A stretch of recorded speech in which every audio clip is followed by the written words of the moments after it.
17장 예수의 변모. 그리고 엿새 뒤에 예수께서는 베드로와 야고보와 그의 동생 요한을 따로 데리고서 높은 산에 올라가셨다. 그런데 그들이 보는 앞에서 그의 모습이 변하였다. 그의 얼굴은 해와 같이 빛나고 옷은 빛과 같이 희게 되었다. 그리고 모세와 엘리야가 그들에게 나타나더니 예수와 더불어 말을 나누었다. 그때 베드로가 예수께 말하였다. 선생님, 우리가 여기에 있는 것이 좋습니다. 원하시면 제가 여기에다가 초막을 셋지어서 하나에는 선생님을, 하나에는 모세를, 하나에는 엘리야를 모시도록 하겠습니다. 베드로가 아직도 말을 하고 있는데 갑자기 빛나는 구름이 그들을 뒤덮었다. 그리고 구름 속에서 이는 내 사랑하는 아들이다. 나는 그를 좋아한다. 너희는 그의 말을 들어라 하는 소리가 들려왔다. 제자들은 이 말을 듣고서 얼굴을 땅에 대고 엎드렸으며 몹시 두려워하였다. 예수께서 가까이 오셔서 그들에게 손을 대시고 말씀하셨다. 일어나거라. 두려워하지 말아라. 그들이 눈을 들어서 보니 예수 밖에는 아무도 없었다. 그들이 산에서 내려올 때 예수께서 그들에게 명하셨다. 인자가 죽은 사람들 가운데서 살아날 때까지는 그 광경을 아무에게도 말하지 말아라. 제자들이 예수께 물었다. 그런데 율법학자들은 어찌하여 엘리야가 먼저 와야 한다고 합니까? 예수께서 대답하셨다. 확실히 엘리야가 와서 모든 것을 회복시킬 것이다. 내가 너희에게 말한다. 엘리야는 이미 왔다. 그러나 사람들이 그를 알지 못하고 그를 함부로 대하였다. 인자도 이와 같이 그들에게 고난을 받을 것이다. 그제서야 비로소 제자들은 예수께서 세례자 요한을 두고 하신 말씀인 줄을 깨달았다. 귀신 들린 아이를 고치시다. 그들이 무리에게 오니 한 사람이 예수께 다가와서 무릎을 꿇고 말하였다. 주님, 내 아들을 불쌍히 여겨주십시오. 간질병으로 몹시 고통받고 있습니다. 자주 불 속에 빠지기도 하고 물 속에 빠지기도 합니다. 그래서 아이를 선생님의 제자들에게 데리고 왔으나 그들은 고치지 못하였습니다. 예수께서 말씀하셨다. 아, 믿음이 없고 비뚤어진 세대여. 내가 언제까지 너희와 같이 있어야 하겠느냐? 내가 언제까지 너희에게 참아야 하겠느냐? 아이를 내게 데려오너라. 그리고 예수께서 귀신을 꾸짖으셨다. 그러자 귀신이 아이에게서 나가고 아이는 그 순간에 나았다. 그때 제자들이 따로 예수께 다가가서 물었다. 우리는 어찌하여 귀신을 쫓아내지 못했습니까? 예수께서 그들에게 대답하셨다. 너희의 믿음이 적기 때문이다. 내가 진정으로 너희에게 말한다. 너희에게 겨자씨 한 알만한 믿음이라도 있으면 이 산더러 여기에서 저기로 옮겨라 하면 그대로 될 것이요. 너희가 못할 일이 없을 것이다. 죽음과 부활을 다시 예언하시다. 제자들이 갈릴리에 모여 있을 때 예수께서 그들에게 말씀하셨다. 인자가 곧 사람들의 손에 넘어갈 것이다. 사람들을 그를 죽일 것이다. 그런데 그는 사흘째 되는 날에 살아날 것이다. 그렇게 말씀하시니 그들은 몹시 슬퍼하였다. 성전세를 내시다. 그들이 가버나움에 이르렀을 때 성전세를 거두어 드리는 사람들이 베드로에게 다가와서 물었다. 여러분의 선생은 성전세를 바치지 않습니까? 베드로가 대답하였다. 바칩니다. 베드로가 집에 들어가니 예수께서 먼저 말씀을 꺼내셨다. 시몬아, 내 생각은 어떠냐? 세상 임금들이 관세나 주민세를 누구한테서 받아들이느냐? 자기 자녀한테서냐? 아니면 남들한테서냐? 베드로가 대답하였다. 남들한테서입니다. 예수께서 다시 그에게 말씀하셨다. 그러면 자녀들을 면제받는다. 그러나 우리가 그들을 걸려 넘어지지 않도록 해야 하니 내가 바다로 가서 낚시를 던져 맨 먼저 올라오는 고기를 잡아서 그 입을 벌려보아라. 그러면 은전 한 잎이 그 속에 있을 것이다. 그것을 가져다가 나와 내 몫으로 그들에게 내어라. 18장 하늘나라에서 가장 큰 사람. 그때 제자들이 예수께 다가와서 물었다. 하늘나라에서는 누가 가장 큰 사람입니까? 예수께서 어린이 하나를 곁으로 불러서 그들 가운데 세우시고 말씀하셨다. 내가 진정으로 너희에게 말한다. 너희가 돌이켜서 어린이들과 같이 되지 않으면 절대로 하늘나라에 들어가지 못할 것이다. 그러므로 누구든지 이 어린이와 같이 자기를 낮추는 사람이 하늘나라에서는 가장 큰 사람이다. 또 누구든지 내 이름으로 이런 어린이 하나를 영접하면 나를 영접하는 것이다. 죄의 유혹. 나를 믿는 이 작은 사람 가운데서 하나라도 걸려 넘어지게 하는 사람은 누구라도 차라리 그 목에 큰 맷돌을 달고 깊은 바다에 빠지는 편이 낫다. 사람을 걸려 넘어지게 하는 일 때문에 세상에는 화가 있다.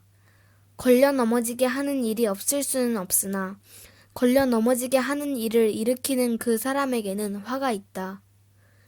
내 손이나 발이 너를 걸려 넘어지게 하거든 그것을 찍어서 내버려라. 내가 두 손과 두 발을 가지고 영원한 불 속에 들어가는 것보다는 차라리 손이나 발 없는 채로 생명에 들어가는 편이 낫다. 또 내 눈이 너를 걸려 넘어지게 하거든 빼어버려라.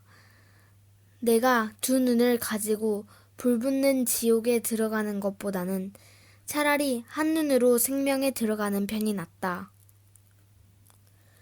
잃은 양의 비유. 너희는 이 작은 사람들 가운데서 한 사람이라도 업신여기지 않도록 조심하여라. 내가 너희에게 말한다. 하늘에서 그들의 천사들이 하늘에 계신 내 아버지의 얼굴을 늘 보고 있다. 너희는 어떻게 생각하느냐? 어떤 사람에게 양 100마리가 있는데 그 가운데 한 마리가 길을 잃었다고 하면 그는 99마리를 산에다 남겨두고서 길을 잃은 그 양을 찾아 나서지 않겠느냐? 내가 너희에게 말한다. 그가 그 양을 찾으면 길을 잃지 않은 99마리 양보다 오히려 그 한 마리 양을 두고 더 기뻐할 것이다. 이와 같이 이 작은 사람들 가운데서 하나라도 망하는 것은 하늘에 계신 너희 아버지의 뜻이 아니다. 용서하라. 내 형제가 너에게 죄를 짓거든 가서 단둘이 있는 자리에서 그에게 충고하여라. 그가 너의 말을 들으면 너는 그 형제를 얻은 것이다. 그러나 듣지 않거든 한두 사람을 더 데리고 가거라. 그가 하는 모든 말은 두세 증인의 입을 빌어서 확정지으려는 것이다. 그러나 그 형제가 그들의 말도 듣지 않거든 교회에 말하여라. 교회의 말조차 듣지 않거든 그를 이방 사람이나 세리와 같이 여겨라. 내가 진정으로 너희에게 말한다. 무엇이든지 너희가 땅에서 매는 것은 하늘에서도 매일 것이요. 땅에서 푸는 것은 하늘에서도 풀릴 것이다. 내가 진정으로 거듭 너희에게 말한다.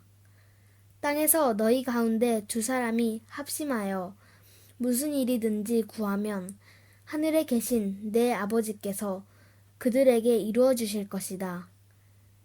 두세 사람이 내 이름으로 모여 있는 자리, 거기에 내가 그들 가운데 있다. 용서할 줄 모르는 종의 비유. 그때 베드로가 예수께 다가와서 말하였다. 주님, 내 형제가 나에게 자꾸 죄를 지으면 내가 몇 번이나 용서하여 주어야 합니까? 7번까지 하여야 합니까? 예수께서 대답하셨다. 7번만이 아니라 70번을 7번이라도 하여야 한다. 그러므로 하늘나라는 마치 자기 종들과 샘을 가리려고 하는 어떤 왕과 같다. 왕이 샘을 가리기 시작하니 10달란트 빚진 종 하나가 왕 앞에 끌려왔다. 그런데 그는 빚을 갚을 돈이 없으므로 주인은 그 종에게 자신과 그 아내와 자녀들과 그 밖에 그가 가진 것을 모두 팔아서 갚으라고 명령하였다. 그랬더니 종이 그 앞에 무릎을 꿇고 참아주십시오. 다 갚겠습니다. 하고 애원하였다. 주인은 그 종을 가엾게 여겨서 그를 놓아주고 빚을 없애주었다. 그러나 그 종은 나가서 자기에게 100데나리온 빚진 동료 하나를 만나자 붙들어서 멱살을 잡고 말하기를 내게 빚진 것을 갚아라 하였다. 그 동료는 엎드려 간청하였다. 참아주게, 내가 갚겠네. 그러나 그는 들어주려고 하지 않고 가서 그 동료를 감옥에 집어넣고 빚진 돈을 갚을 때까지 갇혀있게 하였다. 다른 종들이 이 광경을 보고 매우 딱하게 여겨서 가서 주인에게 그 일을 다 일렀다. 그러자 주인이 그 종을 불러다 놓고 말하였다. 이 악한 종아, 내가 애원하기에 나는 너에게 그 빚을 다 없애주었다. 내가 너를 불쌍히 여긴 것처럼 너도 내 동료를 불쌍히 여겨야 할 것이 아니냐? 주인이 노하여 그를 형무소 관리에게 넘겨주고 빚진 것을 다 갚을 때까지 가두어 두게 하였다. 너희가 각각 진심으로 자기 형제자매를 용서해 주지 않으면 나의 하늘 아버지께서도 너희에게 그와 같이 하실 것이다. 19장 이혼 문제. 예수께서 이 말씀을 마치시고 갈릴리를 떠나서 요단강 건너편 유대 지방으로 가셨다. 많은 무리가 예수를 따라왔다. 예수께서는 거기서 그들을 고쳐주셨다. 바리새파 사람들이 예수께 다가와서 그를 시험하려고 물었다. 무엇이든지 이유만 있으면 남편이 아내를 버려도 됩니까? 예수께서 대답하셨다. 사람을 창조하신 분이 처음부터 그들을 남자와 여자로 지으셨다는 것과 그리고 그가 말씀하시기를 그러므로 남자는 아버지와 어머니를 떠나서 자기 아내와 합하여서 둘이 한 몸이 될 것이다 하신 것을 너희는 아직 읽어보지 못하였느냐? 그러므로 그들은 이제 둘이 아니라 한 몸이다. 하나님이 짝지어 주신 것을 사람이 갈라놓아서는 안 된다. 그들이 예수께 말하였다. 그러면 어찌하여 모세는 이혼 증서를 써주고 아내를 버리라고 명령하였습니까? 예수께서 대답하셨다. 모세는 너희의 마음이 완악하기 때문에 아내를 버리는 것을 허락하여 준 것이지 본래부터 그랬던 것은 아니다. 내가 너희에게 말한다. 음행한 까닭이 아닌데도 아내를 버리고 다른 여자에게 장가드는 사람은 누구나 간음하는 것이다. 제자들이 예수께 말하였다. 남편과 아내 사이가 그러하다면 차라리 장가들지 않는 것이 좋겠습니다. 예수께서 그들에게 말씀하셨다. 누구나 다 이 말을 받아들이지는 못한다. 다만 타고난 사람들만이 받아들인다. 모태로부터 그렇게 태어난 고자도 있고 사람이 고자로 만들어서 된 고자도 있고 또 하늘나라 때문에 스스로 고자가 된 사람도 있다. 이 말을 받아들일 수 있는 사람은 받아들여라. 어린이를 축복하시다. 그때 사람들이 예수께 어린이들을 데리고 와서 손을 얹어서 기도하여 주시기를 바랐다. 그런데 제자들이 그들을 꾸짖었다. 그러나 예수께서 말씀하셨다. 어린이들이 내게 오는 것을 허락하고 막지 말아라. 하늘나라는 이런 어린이들의 것이다. 그리고 그들에게 손을 얹어주시고 거기에서 떠나셨다. 부자 젊은이. 그런데 한 사람이 예수께 다가와서 물었다. 선생님, 내가 영원한 생명을 얻으려면 무슨 선한 일을 해야 합니까? 예수께서 그에게 말씀하셨다. 어찌하여 너는 나에게 선한 일을 묻느냐? 선한 분은 한 분이다. 내가 생명에 들어가기를 원하면 계명들을 지켜라. 그가 예수께 물었다. 어느 계명들을 지켜야 합니까? 예수께서 대답하셨다. 살인하지 말아라. 간음하지 말아라. 도둑질하지 말아라. 거짓 증언을 하지 말아라. 아버지와 어머니를 공경하여라. 그리고 내 이웃을 내 몸과 같이 사랑하여라. 그 젊은이가 예수께 말하였다. 나는 이 모든 것을 다 지켰습니다. 아직도 무엇이 부족합니까? 예수께서 그에게 말씀하셨다. 내가 완전한 사람이 되려고 하면 가서 내 소유를 팔아서 가난한 사람에게 주어라. 그리하면 내가 하늘에서 보화를 차지하게 될 것이다. 그리고 와서 나를 따라라. 그러나 그 젊은이는 이 말을 듣고 근심을 하면서 떠나갔다. 그에게는 재산이 많았기 때문이다. 예수께서 제자들에게 말씀하셨다. 내가 진정으로 너희에게 말한다. 부자는 하늘나라에 들어가기가 어렵다. 내가 다시 너희에게 말한다. 부자가 하나님 나라에 들어가는 것보다 낙타가 바늘기로 지나가는 것이 더 쉽다. 제자들이 이 말씀을 듣고 깜짝 놀라서 말하였다. 그러면 누가 구원을 얻을 수 있겠습니까? 예수께서 그들을 눈여겨보시고 말씀하셨다. 사람은 이 일을 할 수 없으나 하나님은 무슨 일이나 다 하실 수 있다. 이 말씀을 듣고 베드로가 예수께 말하였다. 보십시오. 우리는 모든 것을 버리고 선생님을 따랐습니다. 그러니 우리가 무엇을 받겠습니까? 예수께서 그들에게 말씀하셨다. 내가 진정으로 너희에게 말한다. 새 세상에서 인자가 자기의 영광스러운 보좌에 앉을 때에 나를 따라온 너희도 12보좌에 앉아서 이스라엘 12지파를 심판할 것이다.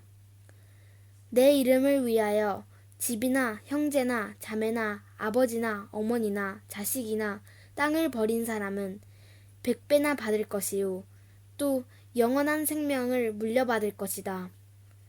그러나 첫째가 된 사람들이 꼴찌가 되고 꼴찌가 된 사람들이 첫째가 되는 경우가 많을 것이다. 20장 포도원의 품꾼들. 하늘나라는 자기 포도원에서 일할 일꾼을 고용하려고 이른 아침에 집을 나선 어떤 포도원 주인과 같다. 그는 품삯을 하루에 한 데나리온으로 일꾼들과 합의하고 그들을 자기 포도원으로 보냈다. 그리고서 9시쯤에 나가서 보니 사람들이 장터에 빈둥거리며 서 있었다. 그는 그들에게 말하기를 여러분도 포도원에 가서 일을 하시오. 적당한 품삯을 주겠소 하였다. 그래서 그들이 일을 하러 떠났다. 주인이 다시 12시와 오후 3시쯤에 나가서 그렇게 하였다. 오후 5시쯤에 주인이 또 나가보니 아직도 빈둥거리고 있는 사람들이 있어서 그들에게 왜 당신들은 온종일 이렇게 하는 일 없이 빈둥거리고 있소? 하고 물었다. 그들이 그에게 대답하기를 아무도 우리에게 일을 시켜주지 않아서 이러고 있습니다 하였다. 그래서 그는 당신들도 포도원에 가서 일을 하시오 하고 말하였다. 저녁이 되니 포도원 주인이 자기 관리인에게 말하기를 일꾼들을 불러 맨 나중에 온 사람들부터 시작하여 맨 먼저 온 사람들에게까지 품삯을 치르시오 하였다. 오후 5시쯤부터 일을 한 일꾼들이 와서 한 데나리온씩을 받았다. 그런데 맨 처음에 와서 일을 한 사람들은 은근히 좀 더 받으려니 하고 생각하였는데 그들도 한 데나리온씩을 받았다. 그들은 받고 나서 주인에게 투덜거리며 말하였다. 마지막에 온 이 사람들은 1시간밖에 일하지 않았는데도 찌는 더위 속에서 온종일 수고한 우리들과 똑같이 대우하였습니다. 그러자 주인이 그들 가운데 한 사람에게 말하기를 이보시오. 나는 당신을 부당하게 대한 것이 아니오. 당신은 나와 한 데나리온으로 합의하지 않았소?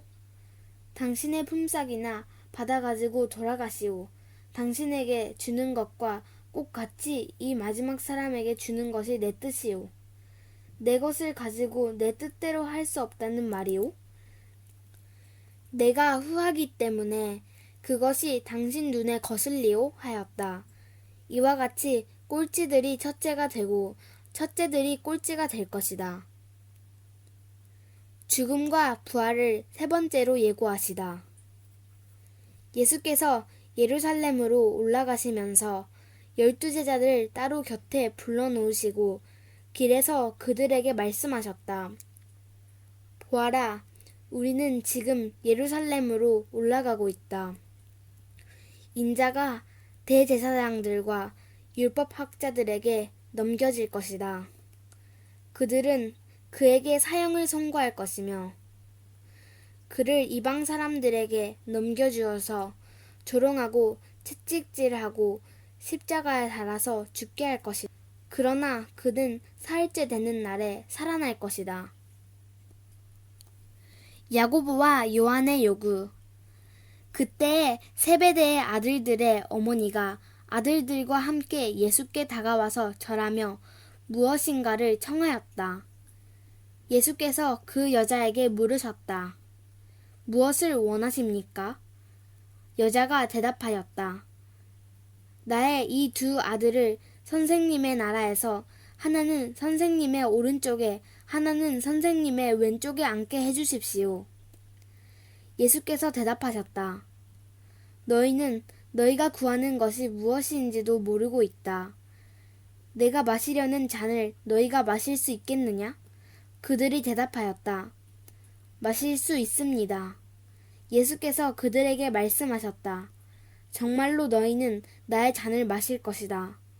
그러나 나의 오른쪽과 왼쪽에 앉히는 그 일은 내가 할 수 있는 것이 아니다.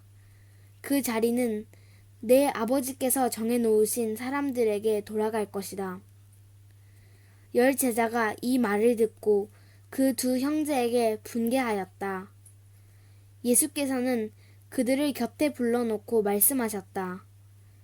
너희가 아는 대로 이방 민족들의 통치자들은 백성을 마구 내리누르고 고관들은 백성에게 세도를 부린다.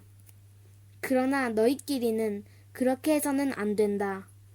너희 가운데서 위대하게 되고자 하는 사람은 누구든지 너희를 섬기는 사람이 되어야 하고 너희 가운데서 으뜸이 되고자 하는 사람은 너희의 종이 되어야 한다. 인자는 섬김을 받으러 온 것이 아니라 섬기러 왔으며 많은 사람을 위하여 자기 목숨을 몸값으로 치러주려고 왔다. 눈먼 사람 둘을 고치시다. 그들이 여리고를 떠날 때 큰 무리가 예수를 따라왔다. 그런데 눈먼 사람 둘이 길가에 앉아 있다가 예수께서 지나가신다는 말을 듣고 큰 소리로 외쳤다. 다윗의 자손이신 주님, 우리를 불쌍히 여겨주십시오. 무리가 조용히 하라고 꾸짖었으나 그들은 더욱 큰 소리로 외쳤다. 다윗의 자손이신 주님, 우리를 불쌍히 여겨주십시오. 예수께서 걸음을 멈추시고 그들을 불러서 말씀하셨다. 너희 소원이 무엇이냐? 그들이 예수께 말하였다. 주님, 눈을 뜨는 것입니다. 예수께서 가엾게 여기시고 그들의 눈에 손을 대시니 그들은 곧 다시 보게 되었다. 그들은